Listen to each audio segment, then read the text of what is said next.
안녕하세요. 40대 주부입니다. 남편의 말만 듣고 살다가 친정까지 폭망할 뻔했어요. 사업자금 50억. 친정 부모님이 죽도록 모아둔 돈을 낼름 먹고선 나 몰라라 하는 겁니다. 야, 요양원이 전문적으로 치매 치료하는데 우리 거 왜 모셔? 잘 모신다고 했지 모시고 산다고 했냐? 그리고 고작 50억 주고 왜 난리야? 뭐라고? 말을 그따위로밖에 못해? 너 50억 주기 전엔 어떻게 했어? 입안에 혀처럼 굴더니 이렇게 바뀌냐? 절박하면 뭘 못해. 그리고 너 치매 노인이랑 살 거야? 아님 나랑 살 거야? 노선을 잘 정해라. 저렇게 말하는 남편을 가만히 둘 수 있나요? 제대로 복수를 시작했죠. 오늘 제가 어떻게 남편에게 한 방 먹였는지 알려드릴게요. 우리 부모님 자산 50억. 누군들 그렇겠지만 정말 소중한 돈이에요. 50억이 하늘에서 뚝 떨어질 리도 없으니까요. 원래부터 돈이 많은 것도 아니었고요. 부모님은 신혼 때부터 개포동에서 세탁소를 오랫동안 하셨어요. 지금은 개포동도 고급 고층 아파트가 많이 있지만 그 전에는 작은 평수 서민 아파트가 즐비했어요.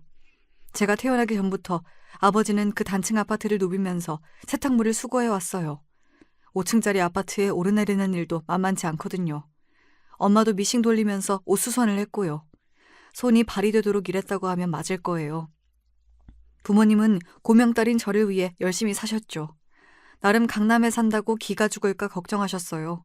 세탁소 집 딸이라고 친구들이 놀릴 수도 있으니까요. 자전거에 세탁물을 싣고 달리다가 하굣길 친구들과 걸어오는 저를 아버지가 보시고 다른 골목으로 돌아가실 정도였어요. 게다가 혹시 반 애들과 마주칠까 저에게 심부름도 시키지 않았던 분들이었어요. 아버지 도망가지 마. 아빠가 나를 보고 피하면 어떡하냐? 친구들이 더 이상하게 본단 말이야. 아빠가 세탁소 사장인 거 모르는 애들 없어. 저는 아버지가 자랑스럽고 좋지만 세상 시선은 그렇지 않더라고요. 고등학교 때 저한테 좋아한다고 고백한 남자애가 있었어요. 남녀 공학을 다녔기 때문에 가끔 연애하는 애들이 많았거든요. 걔랑 사귄 건 아니었지만 아이스크림을 사 먹고 놀던 적이 있었어요. 어느 날 남자애랑 거리를 걷고 있었는데 아버지를 만난 거예요. 물론 저는 아버지에게 인사를 했지만요. 우와, 넌 착하다. 세탁소 아저씨와 인사도 하고 지내? 아저씨가 아니라 저분은 우리 아빠야. 너도 인사해. 그때 남자의 표정이 좋지 않더라고요. 놀라고 당황하고 어버버 말까지 더듬었어요. 그 후 학원 가야 한다며 헤어졌는데요. 하지만 시선을 피하고 연락하지 않았어요. 남들에게 이야기를 들어보니 그 남자의 아버지는 병원장이었대요. 그래서 그런가요? 그 후 저를 피하기만 했어요. 웃기고 있네 하고 저는 그 남자애를 무시했지만 마음 한쪽에 상처가 생기고 있었네요. 하지만 사람 일은 모르는 겁니다. 우리 아버지가 선산에 땅이 많을 줄 누가 알았겠어요. 제가 고등학교 졸업할 무렵에는 재건축 바람이 불었거든요. 그래서 신혼 때 사셨던 17평 아파트 가격이 수십 배 올랐어요. 게다가 서산 인근에 시골 할아버지가 물려주신 땅도 있었고요. 졸지에 땅 부자가 되신 거예요. 그동안 고생을 죽도록 했는데 하늘이 준 복이라고 생각하셨답니다. 그래서 아파트를 팔고 분당으로 이사 왔어요. 정자동 근처 주택가로 왔는데 이것도 집값이 많이 상승했어요. 그래서 산 상가랑 아파트 등이 가격이 올라서 재산이 차곡차곡 쌓이게 되었습니다. 우리가 이사가는 지역마다 가격이 오르네. 무슨 일이야 이게? 하늘이 우리를 돕나 봐요. 그래도 다른 짓 하지 말고 일 계속합시다. 우리 연정이는 고생시키지 말아야죠. 다른 사람들이라면 그 정도 돈이 모였으면 세탁소 일을 쉴 텐데 아버지는 그러지 않았어요. 저는 몰랐는데 자산이 많이 쌓여도 계속 일을 하셨대요. 주변에서 사업하라는 제안도 많았지만 혹시 돈을 날릴까 걱정하셨나 봐요. 은행에 가서는 VIP로 대접받았지만 지역 주민들한테 아버지는 연신 고개를 숙였죠. 아버지는 세탁일, 엄마는 옷수선으로 종일 미싱 앞에 앉아 계시면서 일을 했어요. 나중에는 세탁소 체인점을 5개 정도 인수하셔서 분당 각 지점에서 사업 수익이 났어요. 중학교 때 낡은 자전거를 타고 동네를 누비던 아버지는 자가용을 굴리며 성공하게 되었습니다. 그 후에도 집 앞에서 세탁 체인점을 운영하면서 소일거리 하셨어요. 생각해보면 단 하루도 쉬지 않았던 것 같아요. 이렇게 몸을 혹사해서 돈을 모으셨어요. 이렇게 동산과 부동산 합쳐서 50억을 모은 아버지와 어머니는 허리 디스크는 물론 관절까지 손상되고 말았어요. 부모의 뼈와 관절을 녹여 번 돈으로 대학에 진학했고요. 은행에서 일도 하게 되었어요. 아버지는 제가 사무실에 앉아서 일을 하는 것이 뿌듯하다고 하더라고요. 아버지는 고맙게도 제가 근무하는 은행으로 찾아와 자산을 맡기셨어요. 신입사원이 자산이 50억 원인 아버지가 오시리라 생각도 못했겠죠. 그 무렵부터는 아버지는 은행이자나 상가 임대료로 생활하시고 세탁소 일을 정리하셨죠. 허리 디스크로 인해 재활치료를 받고 있었거든요. 30 무렵에는 동료 소개로 회사원인 남편 만나 결혼했어요. 프로포즈를 받고선 제가 이렇게 말했어요. 예전에 그 고등학생 남자애가 자꾸 떠오르기도 했거든요. 우리 집 세탁소 했는데 괜찮아? 자기 불편하면 우리 결혼 안 해도 돼. 그게 무슨 소리야. 당신이 중요하지. 당신 집이 뭐 하는 줄 중요하나? 그렇게 생각하면 고맙고. 우리 부모님 진짜 피땀 흘리면서 사셨어. 자기도 그걸 존중하면 좋겠어. 우리 부모님도 교직에 있으면서 고생 많이 했어. 애들 가르치는 일도 힘들어. 쓸데없는 생각 하지도 마. 부모님 직업이 무슨 상관이야. 그렇게 해서 결혼하고 아이를 낳고 살았는데요. 남편은 아버지가 50억 자산가라는 사실을 모른다고 생각했는데요. 지금 생각하면 그런 것도 아닌 것 같아요. 처음부터 의도적으로 접근한 모양 같아요. 왜냐하면 남편은 우리 부모한테 잘했거든요. 처음 인사 갈 때부터 사근사근하게 말도 잘하고요. 아버지가 반주를 좋아하는데 전국에 있는 약주라는 약주는 다 사들고 올 정도였죠. 제가 친정에 가지 않아도 남편이 가서 밥도 먹고 아버지랑 야구도 보러 가고 목욕탕도 갔어요. 아들이 없던 아버지는 남편에게 의존했어요. 역시 우리 안서방이 최고야 최고. 어제는 등도 밀어주더라고. 그렇게 좋으세요? 남편도 아버지가 일찍 돌아가셔서 의지되고 좋은가 봐요. 나한테도 올 때마다 꽃도 사오고 용돈도 주고 그래. 게다가 내가 한 반찬은 다 맛있대. 이렇게 남편이 살갑게군이 좋아하셨는데요. 안타깝게도 몇 년 후에 아버지가 급성 심근경색으로 돌아가셨어요. 얼마 전부터 가슴 통증이나 어지러움, 숨이 가쁜 증상이 있었다고 하는데요. 그때까지도 일을 놓치지 않고 있으니 과로나 피로가 쌓였다고 했어요. 정말 생각지도 못한 순간 황망하게 돌아가시게 되니 어머니랑 저는 도저히 견딜 수가 없더라고요. 그제야 통증 없이 잠을 잘 수 있게 디스크를 다 고쳐놓으니 바로 가셨습니다. 그 당시에 제가 임신 중이라 몇 번이고 응급실에 실려갔어요. 임신과 아버지의 죽음 등으로 결국 은행 일을 쉬게 되었습니다. 자전거만 보면 아버지가 배달하는 모습이 눈에 선했어요. 아버지를 잃고 나니 더욱더 엄마가 소중해졌어요. 매일 차로 40분 거리의 엄마 집에 출퇴근할 정도였어요. 여보, 너무 걱정하지 마. 어머니 우리가 도와드리자. 근처에 살면서 자주 들여다보면서 어때? 남편이 같이 살자는 말을 안 했어도 고마웠어요. 시모도 혼자 살고 계시는데 우리 엄마 옆으로 이사 가는 게 주변에 눈치가 보이긴 했어요. 하지만 시모도 저의 사정을 이해해 주시더군요. 지방에서 신우집 근처에 살기 때문에 저를 이해해 주셨어요. 이듬해에 제 딸이 태어나고 나서 어머니도 기운을 차리게 되었죠. 어머니 모시고 여행이라도 갔다 와. 경주인데 독지로 온천도 있는 곳이야. 주아도 두고 가. 내가 볼게. 그래도 돼? 당신한테 고맙고 미안하네. 그래도 엄마가 좋아하시겠다. 남편의 배려로 엄마와 저는 여행도 많이 다녀왔어요. 나중에는 딸 주아가 30살이 되니 데려갈 수도 있었는데요. 남들은 저를 부러워하더라고요. 남편의 배려심이 크다고 말입니다. 그 무렵 엄마는 점점 무기력해졌어요. 아버지의 죽음이 엄마 인생의 큰 시련이었어요. 게다가 평생 일만 하셨는데 집에 있으니 답답하시다는 말을 많이 했어요. 제가 보기엔 아버지가 가슴을 움켜쥐고 고통스럽게 돌아가신 걸 본 충격으로 엄마의 뇌 기능을 떨어뜨린 것 같아요. 제 딸이 5살쯤 되었을 때부터 엄마가 뭐든지 깜빡 잘 잊어버렸어요. 건망증이라고 생각했는데요. 어느 날 엄마가 저를 불이 나게 호출해서 집으로 달려가 봤는데요. 거울 앞에 서서 자꾸 그걸 달라고 하시는 겁니다. 그게 생각이 안 나서 저를 불렀다면서요. 그거 좀 줄래? 그거 있잖아. 그게 뭐더라? 그래, 그거. 엄마 뭐라고 하는 건데?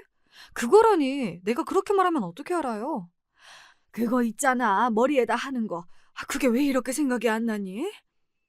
빚이라는 단어가 생각이 안 나서 한참이나 서 계시더라고요. 저는 그것이 치매라는 생각은 못했어요. 그렇게 가끔 문장이나 단어 때문에 고민하시긴 했어요. 그래도 전 나이 들면 누구나 겪는 문제라고 생각했는데요. 그렇게 몇 년이 지나고 나니 엄마의 증상이 이상하다는 것을 느꼈어요. 어느 날은 개포동 살 때 상가에서 같이 장사하던 분들을 만나고 오신다고 했는데 시간이 한참 지나도 어머니 집에 불이 들어오지 않는 겁니다. 우리 집 베란다에서 보면 엄마가 사는 집이 훤히 보이거든요. 밤 11시가 지나도 돌아오시지 않으니 불안해지기 시작했어요. 엄마가 그날 만났다는 분들의 전화번호는 제가 몰랐거든요. 엄마에게 아무리 전화해도 받질 않아 저는 무슨 일이 생긴 줄 알고 가슴이 철렁했어요. 여보, 큰일 났어. 엄마가 안 들어오셨어. 아까 낮에 외출하신다고 했는데 어떡해? 저는 놀란 마음을 가라앉히고 얼른 남편한테 전화했죠. 퇴근 후 함께 동네를 돌아다녔지만 어디에도 엄마가 보이지 않았습니다. 경찰에 신고까지 하자 저는 속이 바짝 타들어갔어요. 그때 순찰차에서 연락이 왔어요. 집에서 2정거장 떨어진 버스 정류장에서 계속 앉아 계셨나 봐요. 인상착의가 비슷해서 가보니 저희 엄마가 맞더랍니다. 저와 남편은 인근 지구대로 뛰어갔죠. 엄마는 갑자기 집으로 가는 길이 생각이 안 났고 배터리가 다 된 핸드폰을 어떻게 해야 할지 몰랐대요. 엄마 왜 그래? 집을 못 찾아오는 게 말이 돼? 얼마나 놀랐는지 알아? 핸드폰이 안 되면 공중전화라도 해야지. 그러게. 아무 생각이 전혀 안 나서 무작정 걸었어. 집에 가자. 나 다친 데도 없어. 너무 피곤하다. 그래 여보. 엄마 그럴 수도 있지. 나이 들면 그럴 때도 있대. 우리 엄마도 집 주소가 생각이 안 나셨대. 이렇게 한바탕 소동이 있고 난 후에 엄마는 평소와 똑같은 모습으로 돌아왔죠. 다만 몇 달간은 잠이 그렇게 쏟아진다고 하실 때도 있었고 몇 달은 잠이 안 와서 괴롭다는 말도 하셨어요. 주변에 물어봐도 나이가 들면 그럴 때가 있다고 하니 대수롭지 않게 넘겼어요. 게다가 몇 달은 집에 가보니 엄마가 멍하니 창문만 바라보며 서 계시더라고요. 왜 그러냐고 물어보니 그냥 기분이 울적하다고만 하셨죠. 그럴 때마다 남편이 여행도 보내주고 트로트 콘서트에 같이 모시고 드라이브, 외식까지 노력해서 엄마 기분을 풀어주려고 했어요. 어머니 기운 내세요. 이렇게 힘이 없으시면 주아 엄마가 속상해합니다. 저도 있고 주아도 있고 주아 엄마도 있으니 힘 좀 내세요. 그럴 때마다 엄마는 사위가 있어 참 좋다며 남편 손을 잡아주었죠. 저는 엄마 나이가 아직 60대 후반이시라 치매라는 생각은 전혀 하지 못했거든요. 치매는 연령 제한이 없는데 고령의 노인에게만 발현되는 줄 알았는지 모를 일이었어요. 아마 엄마는 건강하게 제 옆에 있어줬으면 하고 막연하게 믿고 싶었나 봐요. 그런 와중에 갑자기 남편이 그동안 숨겨왔던 야망을 드러내는 겁니다. 멀쩡하게 다니던 직장을 그만두겠다는 겁니다. 나 사표 낼까? 이번 진급도 안 되고 회사에서는 구조조정이 들어간대. 일찍 명퇴하는 것도 영리할 수가 있어. 우리 주아 이제 초등학생인데 무슨 소리야. 자기가 일 그만두면 우린 어떻게 살라고. 아이가 태어나면서 임신 중독증을 앓고 난 저는 일찍 은행을 그만두었어요. 그렇게 몇 년 집에서 살림만 살게 되었거든요. 다시 은행에 나갈 수도 없고 갑자기 암담했어요. 남편은 다른 직장에 다닐 생각도 없어 보였습니다. 게다가 저한테 상의도 없이 사표를 내고 왔다는 겁니다. 나 있잖아. 회사 그만뒀어. 당신한테 자세하게 말 못해서 미안해. 밀어봤자 시간만 가잖아. 결심이 생길 때 그만해야지. 당신한테는 나랑 주아가 있어. 마음대로 결정하면 어떡해? 그래서 앞으로 어쩔 건데? 대학 때 알던 친구가 지금 부동산 하고 있거든? 모텔 싸게 나왔다는데 그거 인수하고 싶어. 모텔이라니? 갑자기 회사원이 그걸 할 수 있어요? 그리고 모텔은 수십억 하잖아. 우리 집도 전생인데 그게 가능해요? 5월 매출 8천은 된다니까. 그리고 당신 돈 있잖아. 아니야? 내가 돈이 어딨어. 설마 친정 재산 말하는 거야? 엄마 돈이지 내 돈 아니지. 무슨 자기 돈이 아니야. 상속받을 사람 당신밖에 더 있어? 어머니가 그 돈 다 쓰고 가실 건 아니잖아. 모텔 잘 되면 우리 집도 살 수 있어. 그래서 모텔 얼마예요?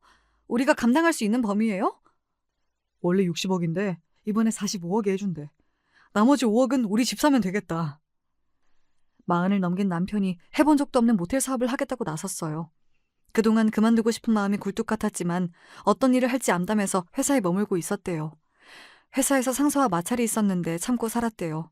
저도 직장을 다니지 않는데 남편까지 사업을 한다니 두려운 마음이 있었어요. 하지만 더 기가 막힌 것은 나머지 5억이라는 말이었어요. 이 남자 친정 재산이 50억 정도 되는 걸 알고 있다는 거잖아요. 대강 이야기한 적이 있어서 집이며 상가 등이 있다는 건 알아도 이금까지 어떻게 알았을까요? 나머지라니? 우리 친정 자산이 50억이란 소리야? 그걸 한꺼번에 다 투자할 수가 있어? 50억 이상이야? 우와 대단하시다. 그러니까 투자하셔야지. 그걸 은행에다 묶어두는 건 나라 경제 손실이야. 돈을 돌려야지. 어머니 설득해봐. 아니면 내가 해? 저는 남편의 싱글벙글한 얼굴이 보기 싫더라고요. 물론 그 재산 저한테 온다는 걸 압니다. 하지만 그건 아직 칠순이 되려면 먼 엄마의 재산이죠. 아직은요. 하지만 남편은 바로 엄마를 찾아갔어요. 무릎을 꿇고 울고불고 매달리는 겁니다. 장모님, 저 한 번만 살려주세요. 회사도 거의 쫓겨나다시피 했어요. 주아 엄마는 아기 낳으라 몸도 약하죠. 주아는 이제 초등학생이죠. 저의 본가도 힘이 듭니다. 그래서 저 다시 일어나야 해요. 모텔 사업 월 매출이 1억이랍니다. 호텔 장부도 보여드릴 수가 있어요. 제가 5년 안에 다 갚아드릴게요. 회사는 자기가 나온 거고 매출은 저한테 8천만 원이라고 했는데 점점 숫자를 늘리는 거 있죠. 엄마는 사위가 갑자기 울먹거리니 당황하셨죠. 내가 도와주면 다시 괜찮아지는 거야? 연정아, 그런 거니? 우리 모텔 인수할 돈이 돼? 그럼 도와주자. 하나뿐인 사위인데, 안 그래? 그럼요. 어머니 아프시면 제가 끝까지 다 모십니다. 아프다는 말에 엄마가 왈칵 눈물을 쏟으셨어요. 남편에게는 아직 말 못했는데요. 엄마가 얼마 전 치매 검사를 받으셨거든요. 지인에게 엄마가 심하게 우울한 기분을 느낀다고 전하니 당장 치매 검사를 받아보라고 했어요. 그래서 여러 검사를 통해 엄마가 치매 증상이 보이고 초기에서 중기로 넘어가는 과정이라는 겁니다. 그날 얼마나 부둥켜 안고 울었는지요. 그런데 남편이 갑자기 회사를 그만두고 모텔을 인수한다고 이야기하니 저도 말할 타이밍을 놓쳤어요. 저는 남편에게 다음에 다시 이야기하자고 무릎 꿇고 있는 남편을 일으켜 세웠어요. 말하려고 했는데 엄마 치매래. 당신이 갑자기 회사 그만뒀다는 바람에 말 못했어. 여보, 치매라면 더더욱 그 모텔 사자. 어머니랑 주아랑 우리 다 행복하게 살려면 말이야. 그것이 필요하다니까. 그러니 돈 좀 안 될까? 돈? 친정 재산 말하는 거야? 말도 안 돼. 그거 엄마 치료비야. 어떤 방법을 동원해서라도 내가 낫게 할 거야.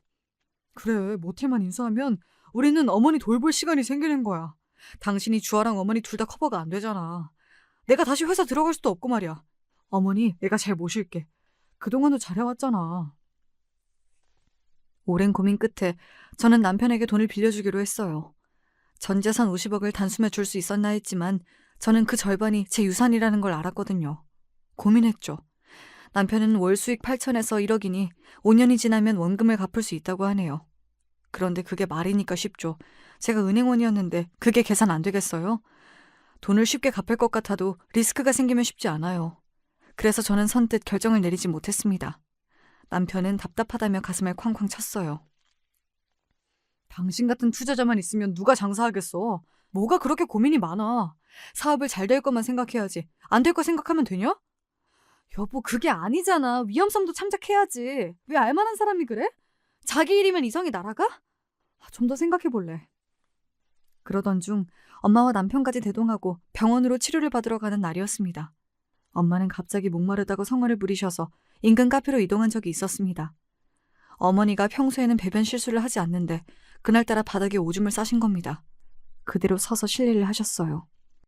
그래서 저는 놀란 마음에 화장실로 모시고 가서 옷을 갈아입혀 드렸는데요. 밖으로 나오니 남편이 제 옷을 벗어 바닥에 오줌을 닦더라고요. 엄마는 정신이 돌아오신 것 같이 말했지만 또다시 아기가 되고 말았어요.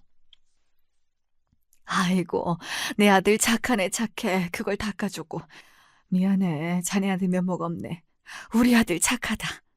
근데 난 목마른데. 목말라, 주스 좀 사줘. 솔직히 어머니는 남편을 좋아했어요. 사위라고도 했다가 아들이라고 했다가 그만큼 남편이 다정하게 했거든요. 사람들은 저런 사위 없다고 입이 마르도록 칭찬했어요. 집에서 남편과 제가 간호하니 엄마가 안정을 찾는 것처럼 보였어요. 물론 사람을 보고 누군지 바로 알아보진 못하지만요. 며칠 뒤 남편이 모텔 중개업자에게 전화가 왔다면서 심각하게 받더라고요. 인수할 사람이 나타났으니 내일 중으로 계약을 완료하지 않으면 걸어둔 계약금 몇천만 원도 날아가게 생겼다는 겁니다. 같이 하기로 한 친구도 돈을 마련하지 못했다는 겁니다. 당신이 이 모텔에 투자하면 안 돼? 아직도 결정을 못한 거야? 모텔에서 수익금도 많이 나온다고 하니까 어머니 좋은 치료 많이 할 수도 있잖아. 나는 모텔에 대해서 잘 몰라. 우리가 경영하는 거야? 그렇게 일하면 어머니는 누가 모셔? 월 수익이 1억 가까이라는데 월급 사장이나 관리인을 둬야지. 매달 1억이면 투자금도 5년 안에 회수된다. 아니야? 그럼 5년 안에 다시 원금을 돌려줘. 알겠지? 이 돈 날리거나 없어지면 정말 속상해. 어쩐지 내가 함부로 쓰기가 어려워서 그래. 어머니 우리가 함께 모시려면 이 모텔 일밖에 없어. 내가 직장을 구해봐. 자기 혼자 감당이 돼? 우리 주아도 손이 많이 가잖아. 남편은 그 당시만 해도 어머니를 함께 돌볼 것처럼 호언장담했어요. 그래서 부동산에 찾아가 모텔에 대한 정보를 들어봤고요. 주변 상권도 조사했죠. 몇 시간 차를 대고 모텔 앞을 서성였는데요. 손님이 제법 많이 들어가더라고요. 밤이 되니 32개의 방에 거의 다 차더라고요. 주말도 아닌데 말이에요. 결국 저는 은행으로 가서 아버지가 상속해 주신 돈을 찾아왔어요. 또한 어머니의 이름으로 되어 있는 상가랑 아파트를 담보로 융자를 받아 결국 모텔을 인수했습니다. 어머니 정신이 오락가락했지만 며칠 인지 능력이 돌아올 때도 있었거든요. 어머니는 당연히 사위에게 뭐든 다 해주라고 하시더라고요. 아무리 아프셔도 자기한테 잘해준 것을 잊지 않았나 봅니다. 진짜 고마워. 내가 당신 엄마한테 더 잘할게. 나만 믿어. 엄마의 치매를 온몸으로 아파하며 같이 울어주던 사위에게 엄마는 자산 50억을 투자하기로 마음을 먹었어요. 저한테 상속분을 먼저 예금으로 주셨고요. 나머지 아파트와 상가 등을 이용해 융자 받았어요. 그래서 남편 말대로 집도 사고 모텔도 인수하게 되었죠. 엄마가 그런 결정을 하고 변호사를 통해 여러 공증을 거칠 때는 치매가 없을 정도로 정상적인 상태에서 이루어졌어요. 저는 모텔을 인수했다며 여러 부동산 증명서를 내미는 남편을 보니 왈칵 눈물이 솟았어요. 평생 부모 등골 빼먹다가 이제 남편 사업 자금으로 자산을 처분한 느낌이었거든요. 왜 울어? 나 모텔 인수하면 우리 돈 더 많이 번다니까? 그 돈 우리 엄마 아빠 피땀 모아서 만든 돈이야. 아버지가 살아계시면 좋을 텐데 이런 걱정을 내가 하니 걱정이 많아. 내가 있잖아. 모텔 인수하고 어머니 우리가 계속 모실 건데. 치매가 점점 심하면 우리가 할 수 있을까? 나는 무섭고 자신이 없어. 내가 있잖아. 어머니 우리 아니면 누가 모셔? 내가 다 할게. 저는 그런 말을 해주는 남편이 고마웠어요. 그러면 그럴수록 남편은 부평역 근처에 있다는 모텔의 전경사진을 자꾸 저에게 보여주는 겁니다. 이제 여기서 매출로 부모 자산 다 갚고 우리도 부자가 된다고 말입니다. 남편이 호텔을 인수하고 간단하게 리모델링하고 새 간판을 달고 바빠질 무렵이었어요. 어느 날 갑자기 엄마가 제 얼굴을 못 알아보았어요. 누구냐고 묻더군요. 한참을 기억이 안 돌아오는 겁니다. 엄마를 붙잡고 얼마나 울었는지 몰라요. 시간이 지나자 또 제정신이 돌아오시는지 연정아 배고파 하시는 겁니다. 제가 얼른 상을 차렸는데요. 엄마가 평소에는 바느질을 좋아할 만큼 정적인 분이었어요. 그런데 덤벙거리고 부산하게 행동했어요. 그러다 국그릇을 엎었는데요. 저희는 그 무렵 엄마 집하고 저희 전세금, 자산까지 합쳐 큰 평수의 아파트를 샀어요. 저는 그걸 당연히 엄마를 모시고 사는 걸로 이해했어요. 이사 갈 날을 얼마 안 남기고 문제가 터졌어요.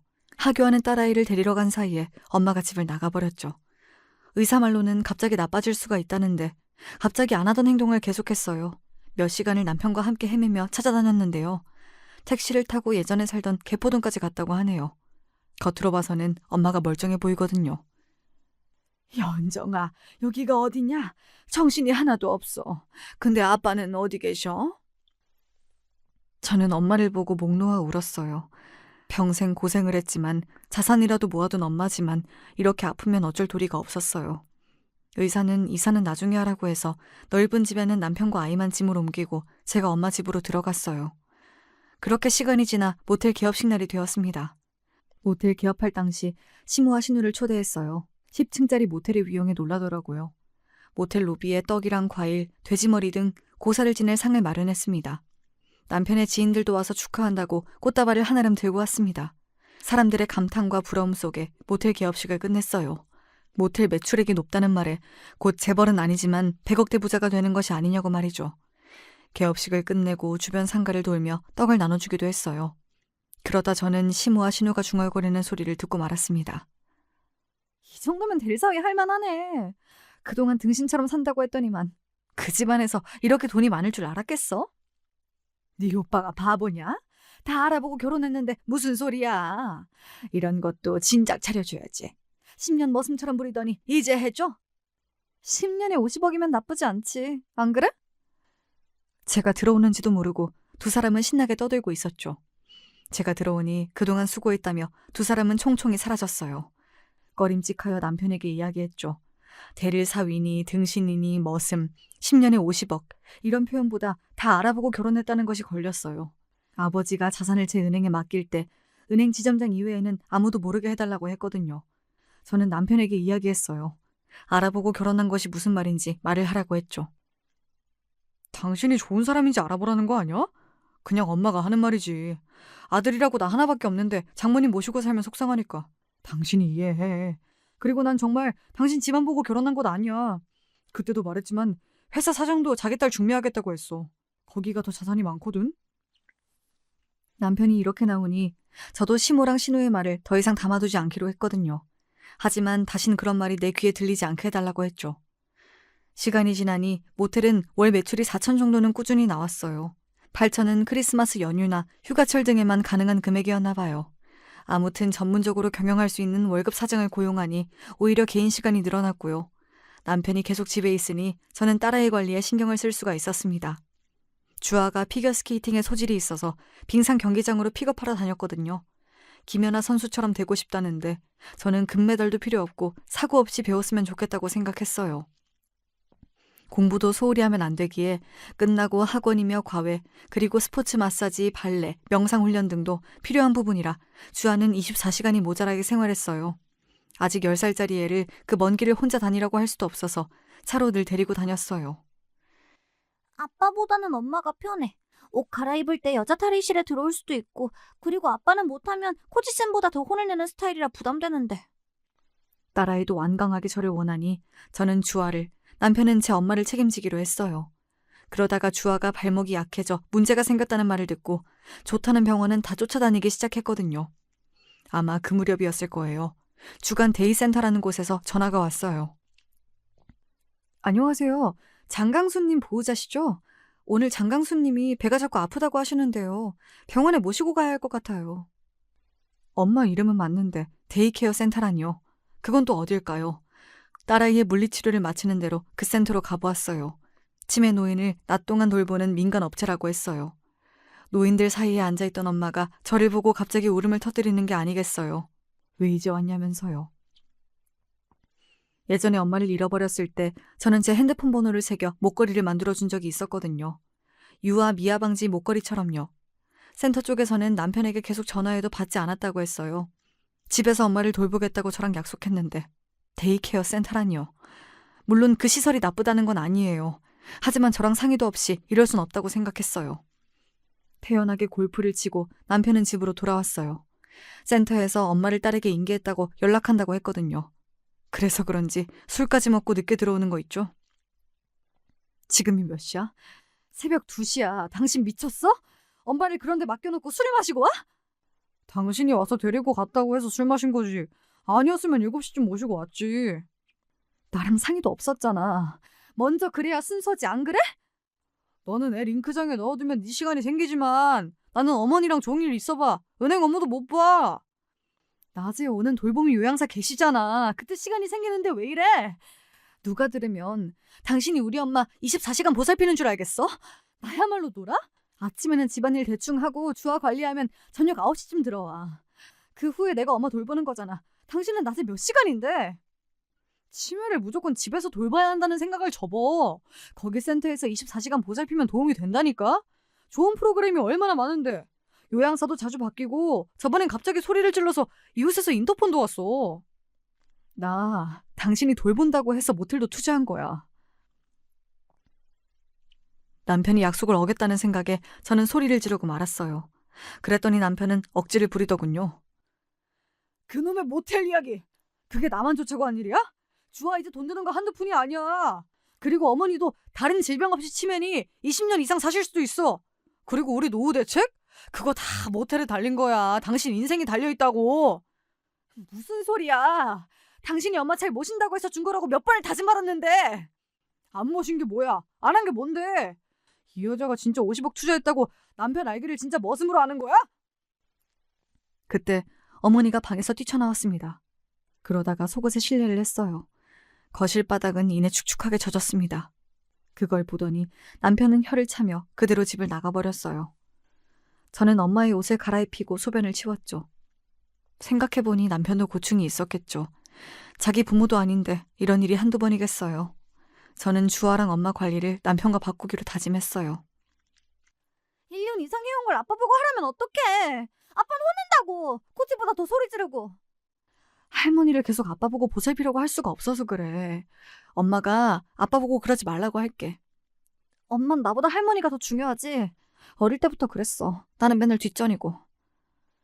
그럼 넌 자식 낳으면 걔가 더 중요하고 엄마는 아무렇게나 대할 거야?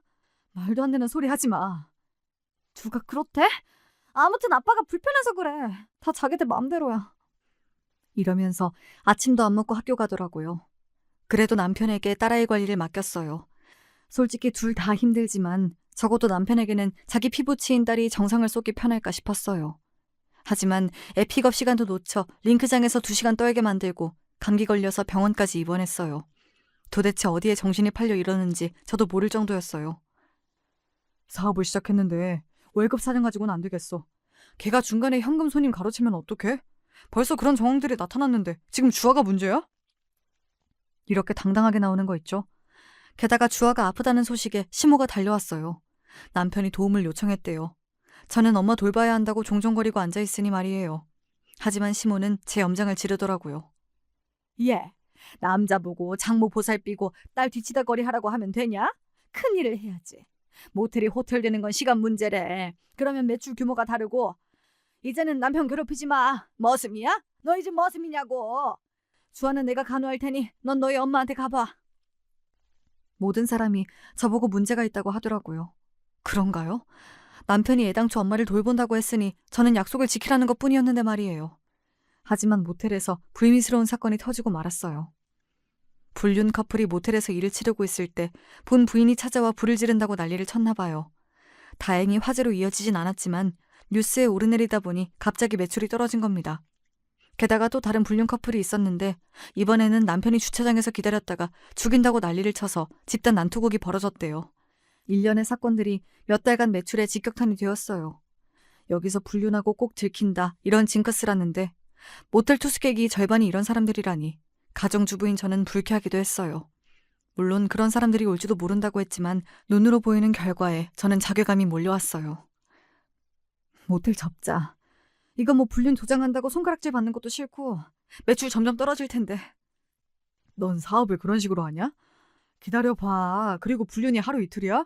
다시 매출 상승하는 거니까 그만 입 좀 닫아. 남편은 날카로운 말들을 내뱉었어요. 그동안 다정했던 남편은 어디로 갔는지 알 수가 없었습니다. 인건비 줄이기로 했으니까 엄마가 당분간 주아 봐주신대. 픽업도 해주고. 주아도 좋다고 했어. 당신도 모텔에서 일해. 우리 엄마는? 엄마는 어쩌고? 엄마도 모텔에서 일 시키면 되겠네. 말이 되는 소리를 해. 야, 너 세탁소 집 딸이었으면서 되게 고급스럽게 산 티낸다. 일하면 안 돼? 장모는 이제 요양원으로 보내. 할 만큼 했어. 요양원이라뇨. 엄마를 모시겠다고 해놓고 이제 어려워지니 내보내겠다고? 저는 밖으로 나가려는 남편을 붙잡았습니다. 말도 안 되는 소리 하지 마. 엄마 모신다고 해놓고 50억 가져갔잖아. 그런데 요양원이라니 그게 말이야? 모텔 접어 그럴 거면. 아니 이 여자가? 넌 네 엄마가 그렇게 중요하면 시집을 왜 왔어? 그냥 혼자 살지? 주아랑 난 너한테 아무것도 아니야? 그 말이 아니잖아. 약속했어. 당신이 나랑 결혼하기 전부터 내 부모한테 잘한다고. 잘했잖아. 이제 너나 나한테 잘해봐. 그리고 요양원에 가서도 모시는 거지. 평생 끌어안고 살 필요는 없잖아. 내가 잘 모실게 그랬어. 모시고 산다고는 안 했으니까 지금은 위급 상황이야. 융자 못 갚으면 어쩔래? 남편은 벽창호처럼 엄마를 요양원에 보내야 한다고 했습니다. 저랑 남편이랑 안 좋아지니 엄마의 상태도 나빠졌어요. 갑자기 저에게 물건을 던지기도 하고 음식에 대한 식탐도 커져서 냉장고 문에 자물쇠를 걸 정도였어요. 모텔은 손님이 뚝 끊기니 관리비가 만만치 않게 들었어요. 이렇게 적자가 계속 진행되다간 엄마의 아파트나 상가 등이 날아갈 수도 있다는 생각이 들었어요. 무엇보다 남편의 태도 변화가 절망적이었습니다. 집까지 큰 평수로 옮겨놓고 엄마를 데려올 생각을 안 하고 있다뇨. 의사도 이제는 불안정해 보이지 않으니 이사를 하라고 했습니다. 주아가 어느 정도 회복이 되었고 전국 선수권 대회라도 나가려면 드는 돈도 많지만 누군가 주아를 관리할 사람이 필요했어요. 저는 엄마를 주간 요양사라도 써서 집에서 모실 생각이었습니다. 그럴 만한 돈이 충분하니까요. 남편이 자산을 가져갔으니 이런 비용까지 마련해야 할 텐데요. 새 집에는 오히려 시모가 편안하게 쉬고 계시면서 제 가슴에 비수를 꽂았습니다. 예, 내가 치매면 요양원에 넘겨. 너희들 고생하는 거 못 보겠다.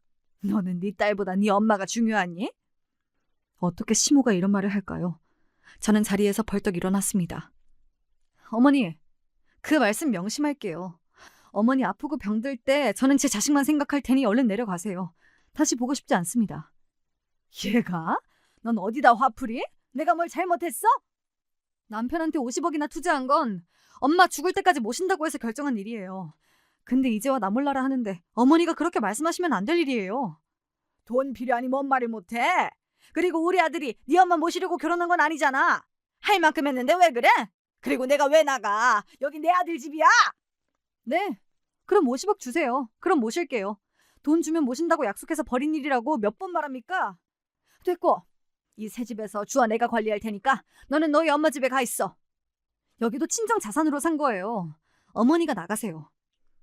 저는 남편과 단판을 지어야겠다고 생각했어요. 다짜고짜 모텔로 찾아갔는데요. 우려와 달리 손님들이 제법 많았습니다. 그때 해고당한 월급 사장이 저에게만 해줄 말이 있다며 잠시 시간을 달라고 하더군요. 회장님이 이상한 말씀을 하시더라고요. 전 중간에 횡령한 적 없습니다. 이 호텔은 원래부터 남녀가 많이 와요. 매출 8천 정도 늘 유지했는데 왜 저를 해고하는지 모르겠어요. 알고 보니 남편이 일부러 저에게 조작된 매출표를 보여준 거였어요. 제가 다달이 5천이라도 친정 자산을 갚으라고 했거든요. 불륜 사건들은 일어난 것이 맞지만 그렇다고 손님이 빠지지 않는다고 했어요. 사모님도 조심하세요. 회장님 이상해요. 돈을 빼돌릴 수도 있어요. 주식하는 것 같던데 여기 사모님 친정 자산으로 매입한 거라면서요. 그럼 사모님이 운영하세요. 왜 남편에게 맡겨요? 제가 도와드릴게요. 명함 드릴 테니 필요하시면 연락하시면 돼요. 저에게 매출 금액을 속이고 모텔이 힘들다고 거짓말하는 남편을 찾을 수 없어 집에 돌아왔어요. 집으로 오는 요양사 간병인이 저한테 그동안 감사했다고 인사를 하더군요. 엄마 어디 갔어요? 엄마가 어디에도 보이지 않아요. 남편분이 모시고 나갔어요. 그 말에 저는 너무 화가 났어요. 당장 전화했더니 엄마를 모시고 요양원에 간다고 하는 겁니다. 저는 당장 차를 돌리라고 했지만 남편은 전화를 끊었어요. 보호자 허락도 없이 엄마를 데리고 갔다고 저는 고발이라도 할 참이었는데 엄마를 태운 남편 차량이 멈췄습니다. 요양원 구경하고 왔어. 시설도 좋던데? 그렇죠, 어머니. 우리 거기서 지내볼까요? 남편은 가증스럽게 엄마에게 웃으면서 말하네요. 엄마는 남편의 성화에 못 이긴 척 고개를 끄덕였어요. 피죽도 못 먹은 사람처럼 멀건 얼굴을 한 엄마를 보니 속에서 우라가 치밀었어요. 저는 화가 나서 남편의 뺨을 갈겨버렸어요. 죽어도 거기 안 보내. 너랑 이혼할 거야. 남편은 갑자기 맞은 것에 화가 났는지 대답도 없이 저를 밀치고 사라졌습니다. 저는 늦은 밤이라도 아버지 일을 봐주던 변호사를 만났습니다.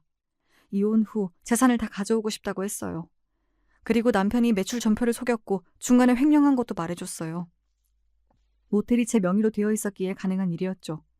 엄마는 정신이 오락가락한 사이에도 모텔 명의만은 제 이름으로 하라고 했죠. 저는 신고하기 전에 남편을 찾았습니다. 월급 사정의 도움으로 남편이 몇 개월 동안 빼돌린 금액이 있다는 증거문서를 내밀었죠. 콩밥 먹기 싫으면 집 내놓고 그대로 나가. 주아는 당연히 내가 키우는 거고. 너 진짜 이혼할 거야? 미쳤구나. 그 모텔 네가 운영하게? 그게 될 것 같아? 검찰에 갈래. 너 같은 사기꾼은 경찰 수사도 필요 없어. 그냥 검찰에 가서 네 자산을 동결시켜야 정신 차리지? 미안해. 엄마 모시자. 됐지? 내가 당신이 빨리 친정 자산 갚으라고 하니까 주식 투자 좀 했지.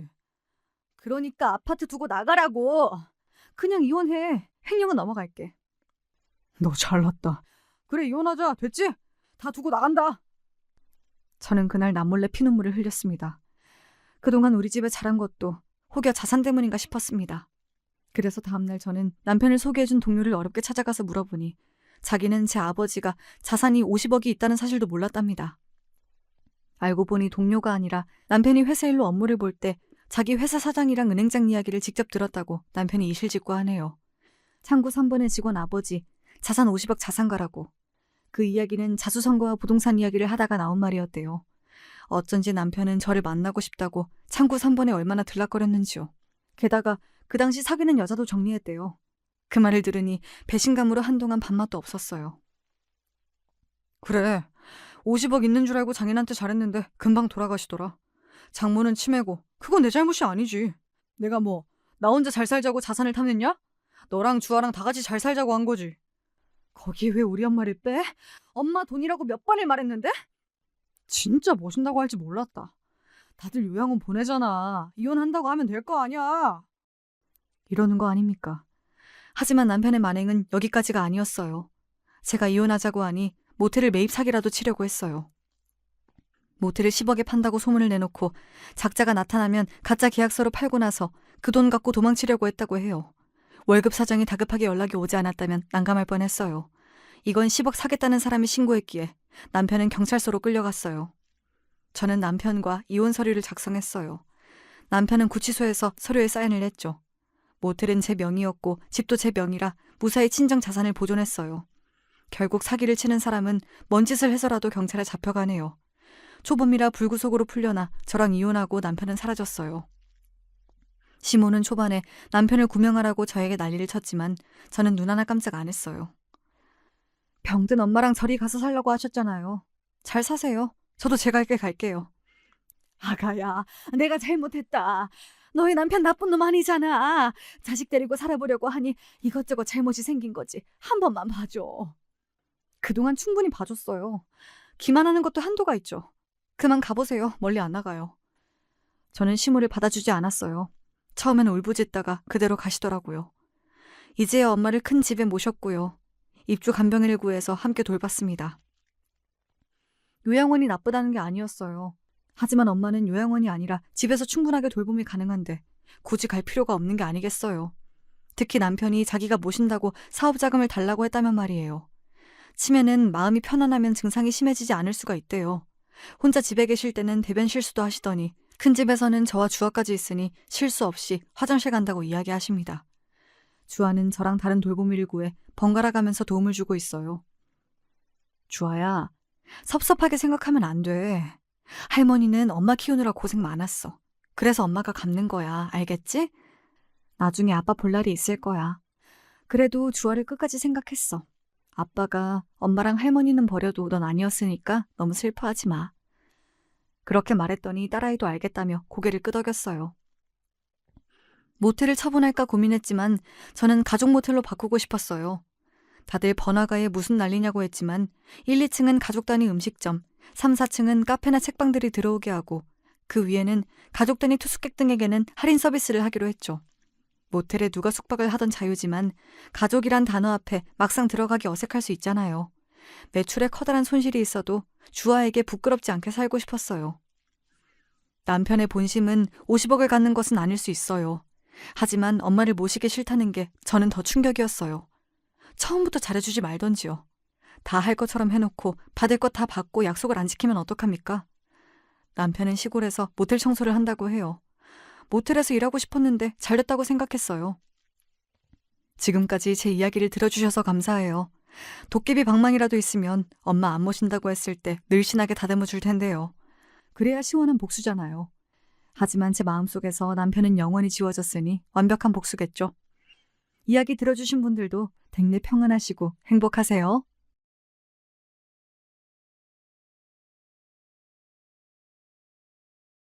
안녕하세요. 전 경기도에 살고 있는 평범한 여자입니다. 어찌 보자면 결코 평범하지 않을 수 있는 그런 일들을 경험한 바 있는데요. 제가 언제나 끼고 사는 제 친구 같은 존재, 사연에 빠지다 채널에 제 이야기를 한번 보내보고자 합니다. 제가 아주 어릴 적 친정 부모님께서 사고를 크게 당하셨는데요. 전 너무 어렸던 탓에 기억에도 거의 안 남아있는 그 사고 때문에 친정 아버지께선 돌아가셨습니다. 그리고 엄마는 한쪽 다리를 크게 절뚝거리며 살게 되셨죠. 팔 한쪽은 약간 불편하게 쓰셨어요. 후유증 때문이었습니다. 전 그런 친정엄마가 어린 마음에 너무 미웠어요. 굳이 성취하는 몸으로 절뚝거리면서 학교까지 찾아와서 제가 아침에 깜빡하고 간 준빗물을 건네주시는 게 정말 싫었거든요. 창피했어요. 뭐하러 학교까지 와? 누가 엄마한테 이거 가져달라 그랬어? 하지만 유진아, 너 이거 없으면 오늘 수업을 못 들을 텐데 선생님한테 많이 혼날까 봐. 그래서 걱정돼서 엄마가 들고 와봤어. 우리 유진이가 엄마 때문에 곤란했다면 그건 미안해. 당연히 곤란하지. 곤란한 거 알면서도 오는 엄만 진짜로 나쁜 사람이야. 됐으니까 제발 빨리 가버려. 엄마 때문에 오늘 내 하루 완전 망쳤어. 유일하게 잘 움직이는 팔로 저에게 준빗물을 건네주시던 친정엄마를 보며 전 도끼 가득한 화를 내기에 바빴습니다. 미안해서 어쩔 줄 모르시는 얼굴로 돌아서신 뒤 절뚝거리며 황급히 학교를 빠져나가는 엄마의 뒷모습을 훔쳐보면서도 전 제가 잘못했다고 생각할 줄 모르는 아이였습니다. 당장이 제가 당하는 창피가 우선이었으니까요. 몸 상태가 그러시니 변변한 일자리를 구하실 수가 없었죠. 그래서 작게 분식집을 하셨어요. 정식으로 자리를 얻은 것은 아니었고 원래 그 자리에서 하시던 노부부께서 어느 날 건강이 동시에 악화된 바람에 그 자녀분께서 2년 정도만 이 자리에서 장사를 하시겠냐, 돈은 따로 안 받겠다고 제안을 해주신 걸 수락한 것뿐이었습니다. 나쁜 마음 안 먹고 부지런히 살다 보니까 이런 좋은 기회도 오는구나. 길면 2년이란 기간 동안 정말 열심히 해서 돈 벌어야지. 우리 유진이한테 이쁜 옷도 사주고 비싼 학용품도 사줘야지. 중학교 올라가면 돈이 여러 가지로 들 테니까 저축도 잘 해놓을 거야. 친정엄마가 결의를 다지며 싱글벙글 웃고 계실 때 전 심경이 복잡했어요. 벌써부터 부끄러워서 미칠 것 같았습니다. 그 일 하지 말라고 그렇게 외치기엔 집에 돈이 필요하다는 것을 제가 알았기에 차마 그러질 못했죠.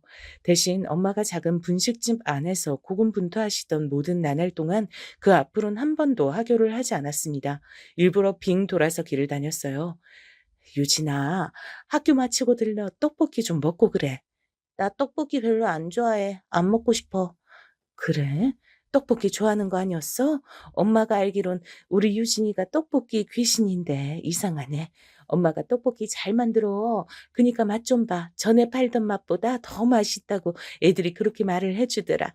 우리 유진이도 학교 끝나고 떡볶이 한 컵 먹으면 좋을 텐데. 아, 싫다는데 왜 자꾸 그래? 창피하다고, 쪽팔린다고. 그니까 제발 친구들 앞에서 내가 엄마 딸이라는 거 광고 좀 그만하라고. 그런 거였구나. 아이고, 엄마가 또 주책맞게 굴었네. 우리 유진이 마음도 몰라주고. 엄마가 너무 무심했다, 그치? 엄마가 미안해. 엄만 매번 저에게 미안하다고 사과를 하셨지만 전 그러는 법이 없었습니다. 성질이 새어나온 눈물 맺힌 눈가에 힘을 주고선 씩씩거리는 게 전부였죠. 엄마를 굳이 이겨먹어야 성이 차는 아이였나 봐요. 왜 그랬을까 모르겠습니다. 절뚝거리며 부지런히 분식집을 오가고 힘겨운 한쪽 발로 조를 하면서 엄만 열심히 돈을 모으셨어요. 그 덕분에 제가 중학교도 멀쩡히 갈 수 있었습니다. 다른 친구들이 다 구매하는 광고에 나오는 브랜드 교복 전문점에서 저도 새 교복을 맞출 수 있었죠. 엄마의 헌신 덕분이었습니다. 그런 것도 고려 안 하고선 전 제 몸보다 한 치수 크기의 교복을 사야 한다고 강력히 주장하신 엄마가 궁상 맞아 보여 싫었습니다. 교복 전문점 사장님께 가격 할인을 받을 수 있는 방법은 없냐고 물어보시는 모습이 창피했습니다. 할인 같은 게 어디 있겠냐면서 제가 날카롭게 쏘아붙였고 손등을 반쯤 덮는 긴 교복의 길이에 불만을 품었었죠. 꼴의 사춘기가 됐답시고 얼마나 또 철이 없고 싸가지 없게 굴었던지 몰라요. 공부가 답이고 공부가 미래라는 엄마의 조언을 무시했습니다. 엄마도 공부 못했으면서 왜 나한테만 강요해? 엄만 중졸이잖아. 그랬으면서 맨날 나한텐 공부, 공부, 공부. 공부 타령 지겨워. 공부가 밥 먹여줘? 아, 공부가 결국은 밥을 먹여주는 거야. 그리고 엄만 집안 사정이 워낙 안 좋아서 중학교까지만 나온 거였지만 돌아가신 네 아빠는 고등학교까지 나온 사람이었어. 상황이 따라줬다면 어쩌면 대학까지도 갈 수 있었던 분이셨단다. 머리가 무척 좋았거든. 그래봤자 뭐해. 결국은 대학 안 나오셨잖아. 그리고 일찍 돌아가셨잖아. 공부를 열심히 해봤자 일찍 죽으면 끝이야. 일찍 죽을 줄 알았다면 공부할 시간에 즐겁게 놀 것을 그랬다고 아빠도 후회하셨을걸? 사춘기라는 방패를 두르고서 제가 그런 공격을 가했을 때 엄마가 어떤 표정을 지으셨던가를 기억합니다. 심장이 철렁 내려앉았단 표정, 더없이 상처를 받았단 표정, 바로 그 표정이 제 마음을 캥기게 만들었어요. 그런 표정을 하시고서도 저에게 아무런 비난도 하지 않으시고 조용히 돌아서셨던 친정엄마의 뒷모습이 너무나도 작아 보였습니다. 제가 잘못했다는 생각이 들었어요. 죄송하다는 사과를 할 용기는 없었습니다. 전 엄마의 초라한 뒷모습의 크기보다도 더욱 작은 그릇의 소유자였으니까요. 그 정도밖에 전 안 되는 인물이었던 거예요. 제 마음을 불편하게 만든 엄마를 내심 원망하기도 했습니다. 그래도 양심은 있었는지 그 이후로 엄마께 막말은 뱉지 않았고 농땡이를 피우고 다니는 것도 그만뒀어요. 그 덕분에 인문계 고등학교를 진학할 수 있었고요. 그쯤 되니까 저도 꽤 철이란 게 들기 시작하더군요. 뒤늦게 후회하며 진지한 자세로 공부를 하기 시작했죠. 그러자 꽤 성적이 나오기 시작하더군요. 선생님들의 칭찬도 처음으로 받아봤고 제가 받은 성적표를 슬그머니 엄마의 로션통 옆에 두는 것도 처음으로 해봤습니다. 내용물을 끝까지 아껴 쓰기 위해 거꾸로 뒤집혀 있던 로션통이 어쩐지 제 마음을 아리게 만들었던 것 같아요. 그럴싸한 립스틱 하나 없는 엄마의 화장대는 얼마나 오래되었는지도 가늠하기 어려운 때에 들여놓았던 작은 탁상이었습니다. 며칠 후에 보니까 제 성적표는 탁상의 구석에 몇 권 쌓여 있던 친정엄마의 손때가 묻은 서적들 가운데 소중하게 끼워져 있었죠. 힘들고 지칠 때마다 그 모습을 떠올리며 공부를 이어갔던 것 같아요. 꽤 괜찮은 4년제 대학교에 갈 수도 있는 성적이 나왔지만 전액 장학금을 지원해 주겠다고 한 전문대에 최종 입학을 했습니다. 돈도 안 들거니와 취업률이 굉장히 높은 곳이었기 때문이에요. 제가 크나큰 성공을 거둘 수 있었다면 참으로 좋았겠죠. 하지만 그런 건 극소수의 이들에게나 이뤄지는 기적인 것 같았어요. 각 분야의 최고 권위자가 되거나 TV에 나오는 유명인들에게 해당되는 얘기였죠. 전 전문대를 나와서 그저 그런 중소기업에 들어갔습니다. 취업 준비 기간이 따로 들지 않았다는 게 그 전문대를 나온 최고 장점이었던 거예요. 별로 안 친했던 대학 동기들은 노는 것에 맛을 들여서 각자 이상하게 살기 시작했습니다. 대부분이 일찍 사고를 쳐서 혼전 임신으로 결혼을 했다거나 쉽게 돈을 벌기 위해 불법적인 요소가 섞인 일을 시작했다가 패가 망신을 당하거나 그런 식이었죠. 그래서 전 그들의 경우를 보며 무조건 평범한 길을 추구했습니다. 연애도 쉽사리 하지 않았고요. 평범하게 일상을 살면서 돈을 벌고 저축하고 그러면서 살았어요. 우리 유진이도 이제 슬슬 결혼할 때가 된 것 같은데 짝은 아직이야? 엄마, 일찍 결혼한 애들 중에 결혼 생활이 행복해 보이는 애가 단 한 명도 없더라. 지금 남자친구가 나쁘진 않은데 결혼할 정도인진 확신이 없고 금전적인 부분도 걸리고. 그래서 결혼은 아무래도 골치가 아픈 것 같아. 적당히 연애만 하는 게 최고야. 그렇구나. 하긴 네가 보통 야무진 게 아니니까 알아서 잘 생각해서 판단하겠지. 엄만 우리 딸이 행복하기만 하면 돼. 결국은 그걸 원하는 거야. 엄마께서 그렇게 말씀하셨을 때 바보 같았던 저도 엄마가 행복하기만 하면 된다는 본심을 속 안으로만 삼켰습니다. 어렸을 때도 죄송하다는 사과를 입 밖으로 꺼내지 못하고 속으로만 웅얼거렸던 나쁜 습관이 그대로 남아 있었던 거예요. 이래서 3살 버릇이 80까지 간다고 하는 걸까요?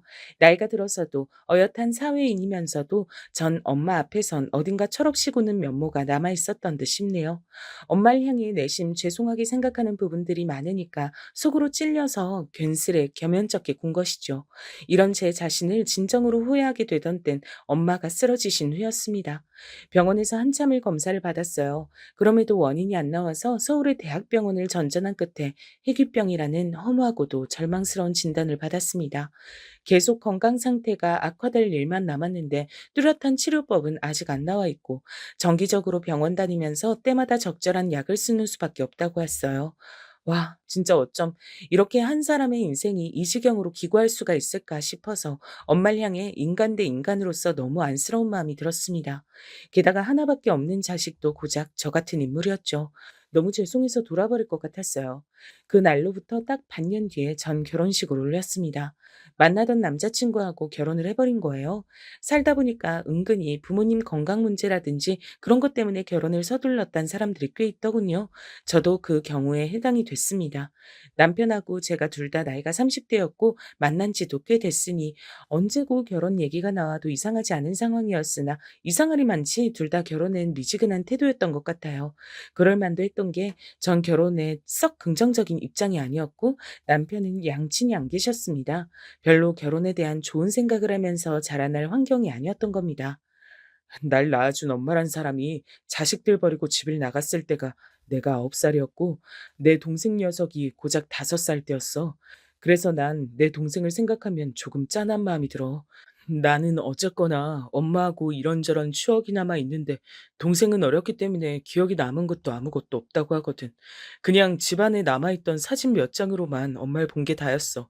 내가 하필 사춘기를 좀 호되게 겪어가지고 동생 녀석하고 별로 안 친하게 서먹한 형제 사이로 큰 것 같아서 그게 나이 먹고 나니까 되게 마음에 걸리더라. 아휴, 난 동생만 생각하면 불쌍하고 미안해. 남편에겐 남동생이 하나 있었습니다. 남편이 사춘기 시절에 많이 방황하고 그럴 때 시동생은 아직 초등학생이었으니 형제 사이에 잘 통하는 게 없었던 모양이에요. 그리고 남편은 성인이 된 이후로 자기 혼자 멋대로 살았기 때문에 시동생은 알아서 중학교를 다니고 또 고등학교까지 나와야 했습니다. 참고로 형제의 부친 되시는 제 시아버지께선 시동생이 고등학교를 졸업하기 직전에 돌아가셨다고 해요. 간 쪽이 안 좋아져서 갑자기 그렇게 되셨다네요. 그 이전에도 일은 거의 안 나가시고 술, 담배만 지독하게 해대시며 입만 열면 세상에 대한 비관을 늘어놓는 게 전부셨다고 하니 남편이 어째서 부모에 대한 애틋한 마음이 없을 수밖에 없는지 이해가 갔습니다. 남편은 20대 후반에 들어서 인맥을 통해 꽤 괜찮은 회사에 들어갔다가 그때부터 마음 완전히 다잡고 열심히 일을 하면서 인생을 성실하게 사는 맛을 깨우쳤다 그랬어요. 그러면서 저와 연애도 하게 됐던 것이고요. 남편이나 저나 돈을 많이 모으고 풍족하게 살 조건들은 아니었죠. 어찌 보자면 수준이 아주 비슷했습니다. 그래서 만나는 동안 서로 불편한 게 없었고 서로가 엇비슷하다고 생각했기 때문에 결혼을 별로 입에 올리는 바가 없었습니다. 결혼이 인생을 더 나은 곳으로 이끌어줄 선택지라는 확신이 크게 없었기 때문입니다.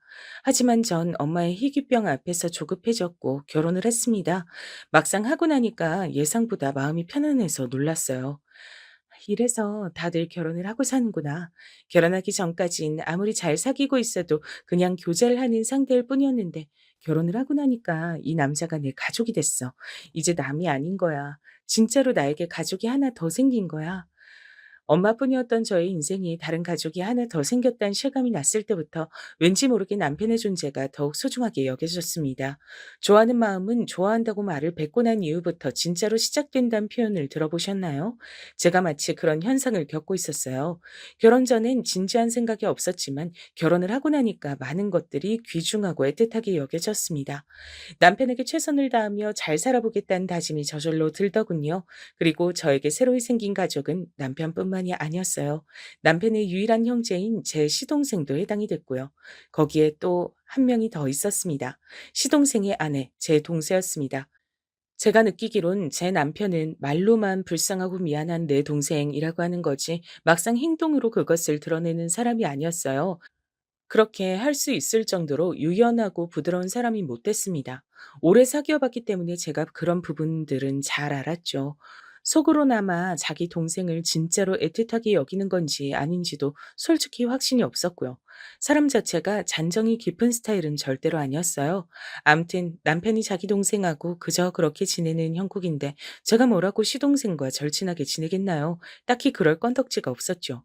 시동생이 하도 내향적이고 내성적이며 낯을 가리는 사람이기도 해서 제가 먼저 다가가기도 굉장히 머쓱해졌습니다. 형하고 동생이 그렇게 다르더라고요. 남편도 그렇게까지 말수가 많은 사람은 아닌데 시동생은 자기 형이 말 10마디를 할 때 자긴 간신히 한마디 하는 축이었죠. 여러분, 대리효도라는 말을 혹시 한 번쯤 들어보셨을까요? 결혼하기 전엔 부모한테 제대로 된 효도 한 번을 안 하다가 결혼하고 나서 자기 배우자를 향해 우리 부모한테 효도 좀 해라. 이렇게 강요하며 기대하는 현상을 말합니다. 제가 또 시부모님이 안 계신 입장 아니었겠어요? 제가 대리효도를 강요당할 전제 조건 자체가 존재하지 않았는데 참 희한하게 남편이 저한테 그런 걸 기대하더라고요. 부모가 없으니까 자기 동생을 대상으로요. 당신이 상인이한테 휴무 언제냐고 전화 좀 해봐. 또 내가? 왜 자꾸 나보고 전화를 하라 그래? 그리고 휴무 언젠지 그걸 괜히 왜 물어봐? 괜히라니. 휴무 언젠지 물어보면서 그럼 휴무 날 뭐하고 시간 보내는지, 어떤 계획 있는지, 요새 건강은 좀 괜찮은지 이런 것도 같이 물어볼 수 있잖아. 딱 좋잖아. 그렇게 딱 좋으면 자기가 직접 자기 동생 좀 챙겨. 왜 나한테 자꾸만 시키려고 들어? 내가 하면 어색해서 안 돼. 뭐가 어색해? 그럼 뭐 난 안 어색한가? 형수 전화보단 형 전화를 그쪽에서도 덜 어색하게 여기지 않겠어? 아니야, 우린 안 그래. 형 전화는 한숨 쉬면서 받고 형수 전화는 한숨 안 쉬면서 받을 것 같아. 그러니까 상윤이한테 당신이 전화 좀 해봐. 아, 진짜 맨날 말로만 내 동생 하면서 정작 본인이 직접 하는 건 하나도 없지. 그거 되게 툴툴거리네. 하기 싫으면 하지 마. 전화하지 마. 상현이가 무슨 일 있음 자기가 직접 전화해서 알려주겠지. 소식 없음 아무 일 없다는 뜻일 텐데 굳이 전화하는 것도 웃길 것 같네. 그니까 연락하지 마. 아니, 왜 자긴 갑자기 소리를 지르고 그래? 화를 왜 내? 자긴 꼭 이렇게 다혈질이 발동하더라? "전화 내가 할게. 이따 밥 먹고 나서 좀 여유로울 때 전화하면 되잖아. 그럼 됐지?" 제가 이렇게 일단락을 맺으면 남편은 입이 대빨 나와서 투덜투덜 거렸습니다. 그러면서도 본인이 직접 시동생한테 연락을 하겠다고는 안 하는 게 핵심 포인트였어요. 차라리 저희 둘 다 연락을 안 할지언정 본인이 연락을 하겠다는 선택지는 없었습니다. 말로만 떠드는 효도를 요새 아가리 효도라고 한다던데 남편도 그런 유형이었던 거죠. 대상은 부모가 아니라 동생이었지만요. 제가 원래대로 하면 별다른 접점 하나 없이 그저 그렇게 지냈을 법한 시동생과 연락을 종종 하게 됐던 건 남편의 이런 강요 아닌 강요 때문이었습니다. 결혼하고 나서 하나뿐인 가족은 챙기면서 살고는 싶고 그런 생색은 내고 싶은데 본인이 하긴 싫으니까 절 부려먹었죠. 시동생이 되게 무뚝뚝하고 정적인 사람이었어요. 말로는 크게 표현을 안 한 스타일이라고나 할까요? 언제 한 번은 무슨 대화를 하던 도중에 어쩌다 보니까 제가 바로 다음 주가 제 생일이란 얘기를 해버린 적이 있었어요. 아, 그러세요? 형수님 생신이시구나. 별 생각 없이 꺼낸 소린 거 아시죠? 그냥 무시하시면 돼요. 절대로 별 의미 두고 꺼낸 소린 아니었어요. 아, 네, 알겠습니다. 제가 괜히 민망해져서 횡설수설했을 때도 시동생은 단조롭게 반응한 게 끝이었어요. 그래놓고 사흘 뒤에 집으로 무슨 택배가 와서 보니까 식사 대용으로 타먹는 선식이었습니다. 보니까 시동생이 보내준 것이었더라고요. 생각도 못한 터라 깜짝 놀라 연락을 했죠. 아, 그거요. 형하고 타 드시라고요. 제가 먹어보니까 그거 꽤 괜찮더라고요.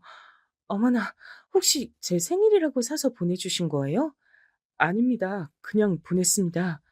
에이, 맞잖아요. 제 생일이라는 얘기 듣고 바로 주문하신 거죠? 사실은, 네, 맞습니다. 아, 변변한 게 아니라서 좀 민망하네요. 전화 끊겠습니다.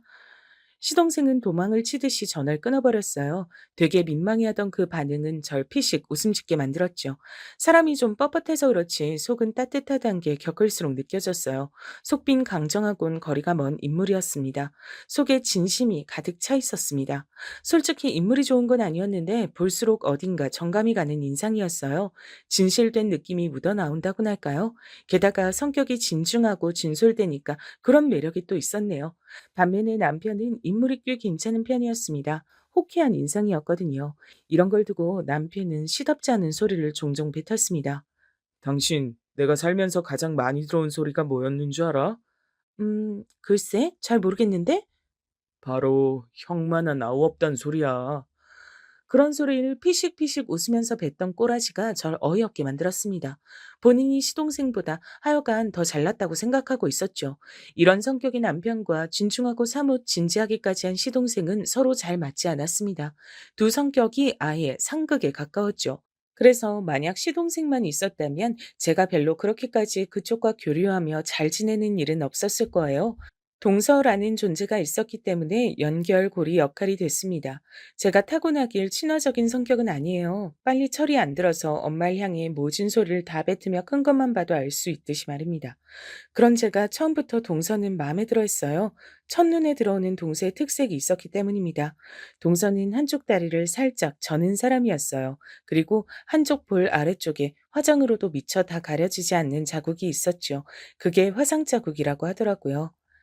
어렸을 때요. 저희 부모님이 맞벌이로 일을 하시다 보니까 무척 바쁘셨는데, 그래서 친척 집에 잠깐 맡겨졌던 시절이 있었어요.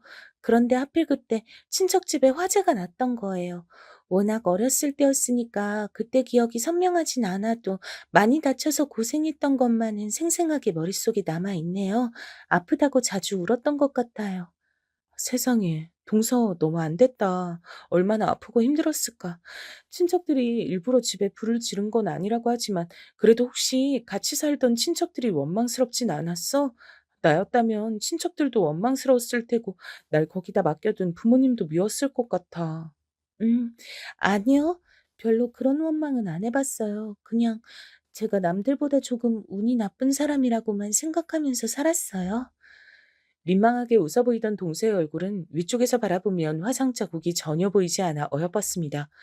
하지만 화상 자국이 보이는 방향에서 바라보더라도 전 예쁘다고 생각을 했었어요. 빼어난 미인은 아니었어도 동서는 뭔가 청순한 느낌이 있는 여자였습니다. 그리고 조용한 미소를 잘 짓는 사람이었고요. 화재에 휘말려 크게 다쳤던 동서는 한쪽 다리의 통증을 이따금씩 느끼게 됐대요. 그래도 그걸 대수롭지 않게 여기며 지냈는데 시간이 지나면서 그게 문제로 번졌고 그쪽 다리를 조금 절게 되었던 겁니다. 특히나 중학교 시절부터 하필 다리가 그렇게 돼서 사춘기 때 마음고생을 알게 모르게 많이 한 모양이었어요. 친구들 사이에서 저에 대한 뒷말이 나오는 거, 비웃음이나 놀림당하는 거, 이런 거 나중 되니까 인이 박혀서 참을 만했던 것 같아요. 시간이 좀 지나서 일전에 절 놀렸던 친구들이 저에게 다가와서 전엔 미안했다고 사과를 한 경우도 있었고요. 그래서 버틸만 했는데요. 저희 부모님 앞에서 아무렇지 않은 척 싹싹하게 구는 거, 그게 가장 힘들었던 것 같네요. 저 때문에 힘들어하실까봐. 전 그 앞에서 한 번도 힘들다는 내색을 못하면서 살아왔어요. 동서는 그렇듯 내면에 어쩔 수 없는 그늘을 지니며 살아온 사람이었습니다. 양친을 잃고 하나뿐인 형과 별로 친밀하지도 않게 살아온 시동생하고 둘이 뭔가 통하는 구석이 있었던 모양이더라고요. 동서가 말하길 시동생하고 결혼한다고 했을 때 사실 집에서 반대도 겪었다고 했습니다. 네가 뭐가 부족해서 그런 인물하고 결혼을 하느냐고 저희 부모님께서 그런 말씀을 얼마나 하셨던지 몰라요. 제가 너무 씩씩하게 아무렇지 않게 굴면서 지내왔더니 제가 정말 아무 부족한 점이 없는 딸이 줄. 그 두 분은 어느새 착각을 하게 되신 모양이었죠. 기분이 참 씁쓸하더라고요. 그래도 자식 이기는 부모 없다고 결혼 허락해 주셔서 제가 이렇게 지내고 있으니 정말 다행이죠. 조용하고 재미없긴 해도 저만 바라봐 주는 남자하고 결혼해서 전 행복해요. 결혼 잘했다 싶어요. 그랬구나. 자식이 아무리 좋은 배우잣감을 데리고 와도 자기 자식이 더 아깝게 느껴지시는 게 부모 마음이라잖아. 그래서 아마 동수한테 그러셨을 거야. 형님한텐 자꾸 이런저런 얘기를 다 하게 되네요. 형님이 편하게 절 대해 주셔서 그런가 봐요. 제가 혹시 너무 주제 넘게 구는 건 아니겠죠? 만약 그렇다면 형님이 슬쩍 저한테 눈치 좀 주세요. 절대 아니야. 나야말로 동서가 너무 편하고 좋은데 나한테 만약 여동생이 있었다면 꼭 동서 같은 존재였을 것 같아. 저도요. 저한테 만약 언니가 있었다면 형님 같은 존재였을 거라고 속으로 생각한 적 있었는데 저희 통했네요. 동서가 배시시웃길래 제가 마주보고 씩 웃어주면서 참 예쁘다 이렇게 몇 번이고 말을 해줬습니다. 자기가 뭐가 예쁘냐며 놀리지 말라면서 동서가 순살을 쳤지만 전 진심이었어요. 동서가 참 예뻐 보이더라고요. 동서를 보면서 난 왜 이렇게 우리 엄마 생각이 날까? 후회되는 내 어린 시절들이 왜 이렇게 떠오를까? 저는 다리를 절뚝거리면서 걷고 한쪽 팔이 불편해서 잘 쓰지 못하는 그런 친정 엄마를 둔 사람이었으니까요. 처음부터 아픈 구석이 있는 동서가 전혀 낯설지 않고 익숙하게 느껴졌던 겁니다. 이제는 희귀병까지 앓고 계시는 엄마를 생각하기만 해도 가슴 한켠이 뻐근해지곤 했는데 그 감각은 아마 죄책감의 연장선일 듯 싶었습니다. 그래서 전 동서에게 잘 대해주고 제 모습을 통해서 과거 어린 시절에 절 채찍질하고 있었던 걸지도 몰라요. 동서가 저에게 자기 얘기를 많이 해주었던 만큼 저도 제 얘기를 많이 나눠줬습니다. 결코 아무 데서나 떠들 법하지 않은 집안 얘기를 서로 주고받다 보니까 금방 저희 사이는 돈독해졌죠. 전 제 친동생이 생겼다고 여기며 동서에게 잘해줬고 동서는 절 자신의 친언니처럼 여기며 잘 따랐습니다. 오죽하면 남편이 그걸 두고 몇 번 저에게 핀잔을 주었을 정도였죠. 하루는 저에게 이런 소리를 하더라고요. 누가 보면 둘이 친자매고 나랑 상현이가 동서관계인 줄 알겠어. 내가 동서하고 사이좋게 잘 지내면 좋을 일이지. 자긴 왜 못마땅한 기색이야? 혹시 질투라고도 해? 질투는 무슨 별 희한한 소리를 다 하고 있네. 그게 아니라 재수 씨가 솔직히 좀 사람이 약간 그렇잖아. 약간 그렇다니? 뭐가 그렇다는 거야? 알아듣고도 괜히 나한테 반문하는 거지? 재수 씨 몸이 좀 그렇잖아. 걷는 것도 좀 그렇고 얼굴도 한쪽에 화상 자국이 제법 크게 있고 여러모로 좀 그런 사람인데 당신이 그렇게 재수 씨하고 금방 친해질 줄 난 몰랐지. 재수 씨는 딱 보니까 성격도 너무 조용하더만. 상현이하고 둘이 부부가 무슨 아주 판박이야. 글쎄. 동선 내 앞에서 말도 잘하고 별로 안 조용한데 천천히 걸으면 다리 저는 것도 크게 표시 안 나고 화장 진하게 하는 날이면 얼굴에 화상 자국 있는지 없는지 언뜻 보면 헷갈릴 정도야. 그런 사람인데 뭐가 어떻다고. 당신은 말을 그렇게 하냐. 웃긴다. 당신이 이러니까 동서가 당신 앞에선 일부러 조용하게 구는 거 아닐까? 뭐라고? 하여간 성질머리가 이렇게 얌전하지 못해서야. 당신이 이러니까 내가 재수 씨하고 친한 게 신기한 일이라고 보는 거야. 극과 극인데 어떻게 어울려 지내지? 자기가 잊은 게 하나 있는 모양인데 우리 엄마. 아, 맞다, 장모님. 좀 여러모로 불편하신 분이었지? 재수 씨하고 같은 소속이네. 그러게, 이제 이해가 간다. 남자들은 원래 저렇게 배려심 없이 말을 찍찍 뱉는 건가 싶었습니다. 같은 소속이라고 표현을 하는 것도 너무 사람이 저급해 보였어요. 제가 결혼해서 잘 지내고 있다며 엄마께서는 이 점을 뿌듯해 하셨고 그 덕에 언제 죽어도 여한이 없다고 말씀하실 정도였지만 솔직히 저는 남편을 사랑하는 것과는 별개로 시간이 지날수록 인간적인 실망을 많이 느꼈습니다. 남편이 너무 세상을 바라보는 시간이 편협한 인물 같았고 말을 막 하는 경향이 있었기 때문이에요. 연애를 오래 했는데도 결혼하기 전엔 이런 부분을 크게 눈치채지 못하는 게 놀라울 따름이었습니다. 시동생하고는 워낙 오래 정감 없이 지내온 형제 사이라서 별 수 없다고 쳐도 동서한테만이라도 만나면 인사하느라도 다정하게 하고 태도를 좀 상냥하게 해달라고 이런 말을 제가 굳이 남편한테 해서 알려줘야 했어요. 그렇게 안타 이르면 남편은 계속 동서하고도 정남이 하나 없이 지낼 게 뻔했습니다. 그리고 전 저의 이런 행동을 뒤에 가서 후회하게 됐죠. 그런 후회하기 전에 비극적인 일이 먼저 닥쳤습니다. 시동생이 하루아침에 세상을 떠난 겁니다. 심장마비였어요. 어떻게 이런 일이. 아주 어릴 때 얼핏 외가 쪽에 심장마비로 돌아가신 어른이 두 분 계셨다고 듣긴 했는데 내 동생이 하필 심장 약한 걸 물려받았었나 보구나. 불쌍한 내 동생. 상현아, 형이 미안하다. 시동생이 영정 앞에서 남편은 보는 사람들이 숙연해져서 모두 고개를 떨굴 정도로 오래도록 오열을 했습니다. 동서는 핏기 하나 없이 초췌한 얼굴로 가만히 있었어요. 밀랍 인형 마냥 생기가 하나 없었습니다. 동서, 어떡해. 괜찮냐고 물어봤자 소용없는 거 아는데 그래도 괜찮냐고 물어볼 수밖에 없어서 내가 동서한테 미안하다. 형님, 아니에요. 괜찮아요. 저 정말로 괜찮아요. 이대로 삶을 포기할 것도 아니니까 조금만 더 괴로워하고 조금만 더 힘들어하다가 마음 다 잡고서 열심히 살아볼 거예요. 그래, 동서. 잘 생각했어. 서방님도 하늘나라에서 분명 동서가 잘 살길 바라실 거야. 꿋꿋하게 삶에 대한 의지를 다지는 동서를 보며 전 다행이라 생각했습니다. 젊은 나이에 세상을 떠난 시동생도 남겨진 동서도 모두 불쌍해서 가슴이 아팠어요. 동서는 먼 지역으로 가서 조용히 마음을 달래며 지내겠다고 했습니다. 언제까지 그럴지 모르겠으나 조용히 살다가 다시 기지개를 켜고 싶은 마음이 들면 그때가 돼서 저에게 연락을 하겠다고 했어요. 전 동서의 선택을 응원해주며 아쉬운 마음 가득한 채로 헤어짐의 인사를 주고받았습니다. 부디 동서를 다시 만나는 게 그리 오래 걸리지만은 않길 바랄 뿐이었죠. 그리고 전 그 이후에 남편과 이혼을 했어요. 남편이 저와 이혼을 강력하게 원했기 때문입니다. 난 더 이상 아무하고도 같이 살고 싶지 않아. 결혼 생활도 너무 지겨워. 엄마 같지도 않은 인간, 아버지라고 부르기 싫었던 인간, 불쌍한 내 동생까지 모든 게 다 거지 같아. 그렇다고 해서 왜 나하고 이혼을 하겠다고 해? 결혼이 장난이야? 이혼이 장난이야? 만약에 장모님이 희귀병에 걸리지 않으셨다면 당신이 나하고 결혼을 했을까? 뭐, 뭐라고? 갑자기 그런 소린 왜 해? 지금까지 말은 안 했지만 속으로 항상 생각해온 거였어. 당신이 과연 그런 상황이 오지 않았다 하더라도 나하고 결혼을 했을까? 난 아니라고 보는데. 나를 정말로 사랑하긴 하는 건지, 그냥 적절한 결혼 상대, 그 이상 그 이하로도 보지 않은 건 아닐지, 그런 의심이 계속 들었거든. 남편이 그 말을 하자마자 제가 뺨을 때렸습니다. 집안의 정적이 감돌았고 그 차가운 고요함이 저희 부부의 끝을 표현하는 듯 했습니다. 전 남편을 용서할 수가 없었어요. 제가 여태껏 결혼 생활에 얼마나 충실하며 제 마음을 다하며 남편을 평생의 동반자라고 여기며 살았는데 고작 그딴 의심이나 받고 있었던 게 모욕적이었습니다.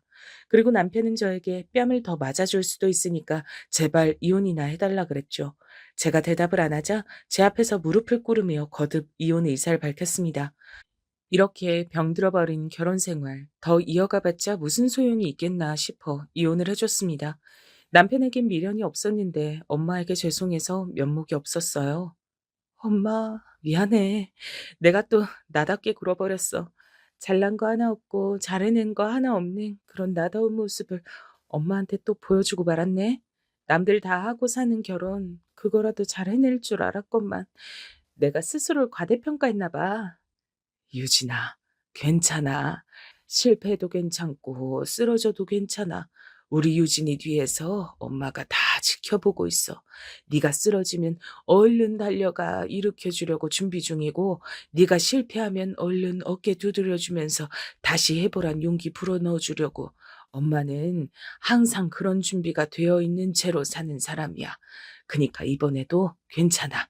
우리 유진이 잘했다. 그동안 애썼다. 그 앞에서 제가 어린아이처럼 울고 말았습니다. 전 죽는 그날까지 엄마의 발끝도 따라잡지 못할 것만 같았어요. 위대하고 또 위대한 엄마란 든든한 버팀목. 그 덕분에 제가 시동생의 갑작스런 죽음부터 연락을 끊고 멀리 가버린 동서와의 이별, 그리고 당혹감과 상처가 가득했던 이혼이란 과정을 다 힘들게 지나왔음에도 멀쩡히 잘 지낼 수 있었던 것 같아요. 희귀병을 앓고 계신 엄마를 위해 제가 멈출 수 없는 노릇이었기에 열심히 일도 다니다 보니까 제 일상이 한결같이 이어졌고요. 그렇게 살다 보니 지난 일들에도 자연스레 묻은 마음이 들었습니다. 때때로 동서가 생각나서 잘 지내려나 싶은 궁금증과 염려가 동시에 들었죠. 특히나 엄마를 보고 있으면 동서가 떠오르기 마련이었기 때문에 더욱 그랬습니다. 그러던 어느 날 제가 정말 우연히 동서의 소식을 접하게 됐습니다. 이 세상에 영원한 비밀은 없다고 하던데 그 표현이 정말 맞더라고요. 여러분, 젊은 사람들은 거의 다 하고 요새는 나이 드신 분들도 꽤 많이 하는 SNS가 뭔지 아시죠? 제가 원래 그런 걸 안 하고 살다가 직장 동료가 시작해보라고 권해서 해봤거든요. 그러다 제가 SNS에서 동서의 소식을 접한 겁니다. 동서의 친척으로 추정되는 인물이 놀랍게도 동서의 결혼 소식을 올려놓은 거예요. 웨딩드레스를 입은 동서가 사진 속에서 환하게 웃는 모습이었습니다. 그리고 사진상에서 신랑은 팔 부분만 나와 있었어요. 신부가 주인공인 사진이었거든요. 뭐? 동서가 결혼을 한다고? 이 사람이 마침 예식장하고 시간을 적어놓고 이때 간다고 했으니까 나도 그날 시간이 되면 가볼까? 동서가 깜짝 놀라서 우는 건 아닌가 모르겠네. 괜히 민망해서 저한테 이 좋은 소식도 못 전했을 동서가 안쓰러웠어요. 동서와 저의 공통점이 있다면 결혼식을 따로 정식으로 안 올리고 간단한 식사자를 갖는 것으로 끝냈단 거예요. 전 결혼식에 딱히 미련이 없었지만 동서가 결혼식을 올린다는 게 괜스레 가슴이 벅차올랐습니다. 꼭 가서 동서를 봐주고 와야겠다는 생각이 들었어요. 당일에 부지런히 준비를 해서 장소로 가봤더니 정말로 동서가 신부인 예식장 홀이 있었습니다. 그리고 전 신부 옆에 적힌 이름을 보고 제 두 눈을 의심했죠. 왜 내 전 남편 이름이 여기 적혀 있지? 아, 설마 동명이인이겠지. 전 고개를 갸웃하며 걸음을 옮겼고 결혼식이 진행될 홀 입구에서 웃는 얼굴로 하객들을 맞이하고 있는 신랑을 본 순간 얼어붙고 말았습니다. 동서와 결혼한다는 남자가 바로 제 전 남편이었기 때문입니다. 상상도 못한 일이었어요. 전 너무 놀란 나머지 후다닥 뛰어가다가 신부 대기실을 발견했습니다. 미친 듯이 뛰는 심장을 안고 안쪽을 봤더니 동서가 웨딩드레스를 입고 앉아 있었어요. 그리고 저와 눈이 마주치자 기절할 듯이 놀라더군요. 형, 형님? 어떻게 형님이 여기 설마 뒷조사하신 건가요?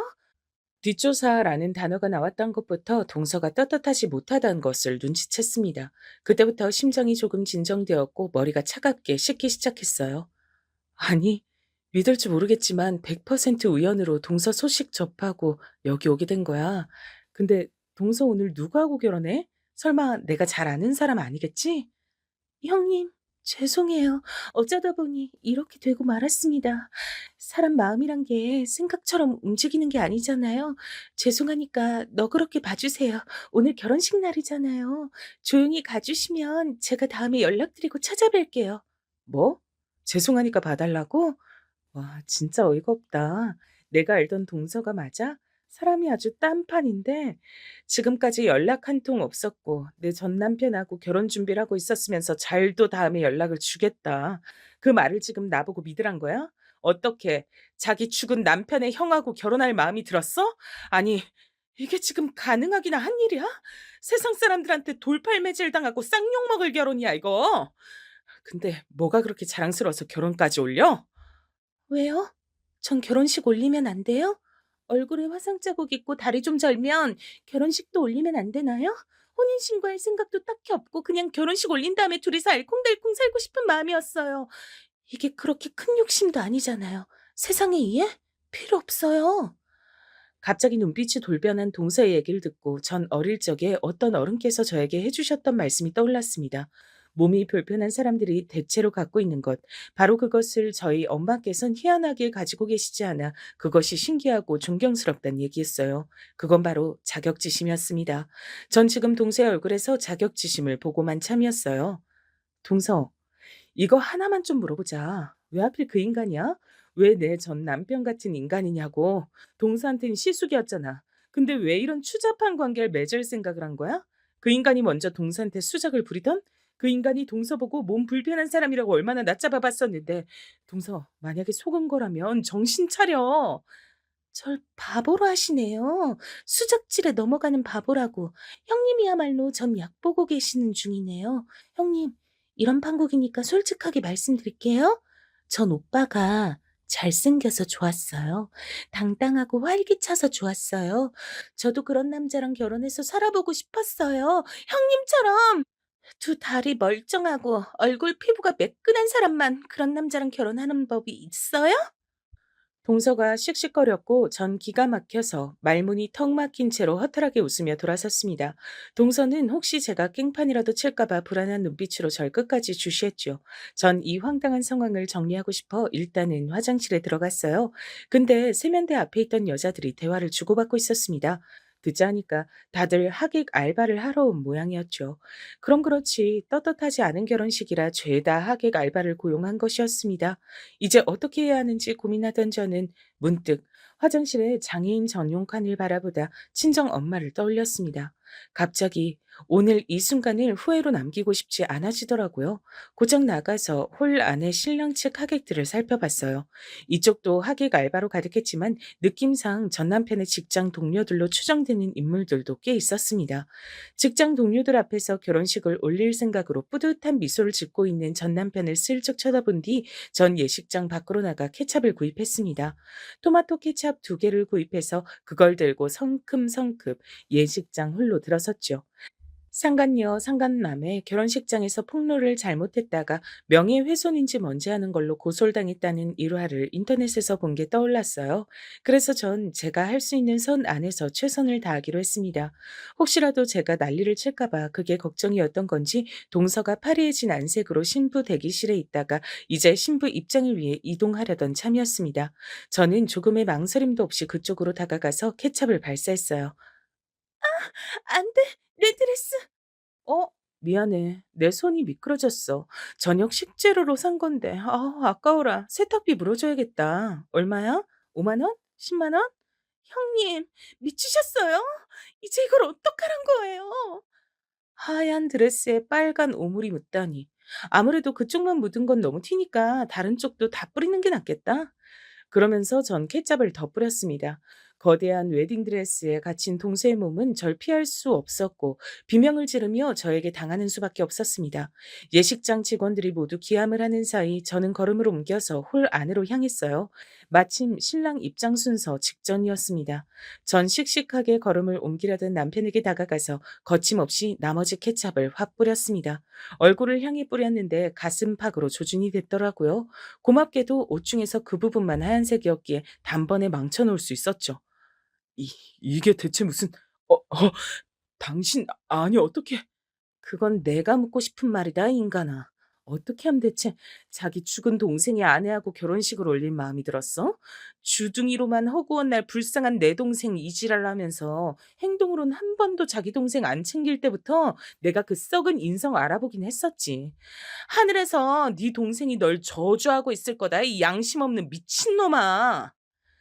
비록 하객 알바로 가득한 곳이었지만 모두가 깜짝 놀라 짧은 비명을 지르며 자리에서 벌떡 일어나길래 제가 아주 뿌듯해졌죠. 전 남편은 제가 뿌린 토마토 케첩보다도 더욱 붉어진 얼굴로 입술을 꽉 깨문 채였습니다. 내가 이래서 너하고 이혼한 거야. 고분고분하고 참하고 남자의 보호 본능을 자극하는 여자하고 살고 싶지. 너처럼 할 말 다 하고 성질머리 드센 여자하고는 더 안 살고 싶더라고. 전 남편이 이새로 그렇게 중얼거리길래 전 아주 큰 목소리로 대답을 해줬어요. 뭐라고? 재수 씨랑 결혼하고 싶어서 나하고 억지로 용을 쓰고 이혼한 거라고? 세상에, 자기 재수 씨랑 결혼하기 위해서 아내를 버리는 남자도 있구나. 그런 쓰레기랑 내가 결혼 생활을 했었다니. 아유, 어쩐지 이혼하고 나서도 한동안 몸에서 쓰레기 냄새가 안 빠지던데. 그게 다 네 놈 때문이었구나. 이제 전 남편의 얼굴은 터질 듯하였고 당장이라도 절 한 대 치고 싶어서 어쩔 줄 모르는 것 같았습니다. 전 피식 웃으며 홀가분하게 돌아섰어요. 신부 대기실 쪽에서 엉엉 우는 동생 소리가 들려왔습니다. 설마 이 정도 각오도 안 하고서 붙어먹었던 거야? 진짜 이해가 안 되는 년놈들이야. 전 고개를 절레절레 저으며 예식장을 빠져나왔습니다. 집으로 돌아가자 엄마께서 주말에 무슨 약속이 있어서 나갔다 왔는지 물어보셨는데 전 바로 대답은 않고 평생 안 하던 짓을 해버렸어요. 엄마의 앉은 무릎을 베고 누워버렸던 겁니다. 제 행동에 놀라시던 엄마께서 이내 웃으시며 제 머리칼을 만져주셨어요. 역시 엄마가 최고란 생각이 들었네요. 궁금해서 얼마 후에 소식을 일부러 찾아봤는데 전 남편 놈이 직장 내 소문이 안 좋게 쫙 퍼져서 울며 겨자 먹기로 사직서를 낸 모양이었습니다. 알고 보니 사고방식 한번 끝내주게 독특했던 제 동생이었던 그 인간은 전 남편하고 얼마 뒤에 헤어진 뒤 거처를 멀리 옮긴 듯 했고요. 한때는 제 친동생처럼 여기며 잘 지냈던 사이였기에 곱씹으면 이루 말할 수 없이 씁쓸했지만 이런 게 바로 인생의 맛이겠거니 생각하며 마음을 다스렸답니다.